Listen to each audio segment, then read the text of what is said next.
Hey guys, welcome back to Fast Fix. In this video, we're going to show you where to find Shopify store URL.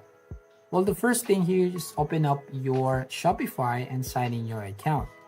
Then the easiest way here to do with this is by going to your online store right here under the sales channels. And if you're going to click on this one, you just need to click on pages. And here you will see the pages that you created. Basically, just need to click on the page and click on view page. Then it will lead us to the page that we created.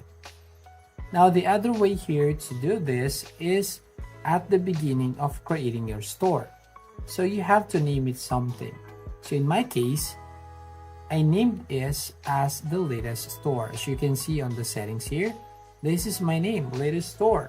So if you're going to search on the search bar lateststore.shopify.com, it will open up your store page. So that's it. That's how you basically find Shopify store URL. So if you find this video helpful, please consider to like and subscribe to this channel.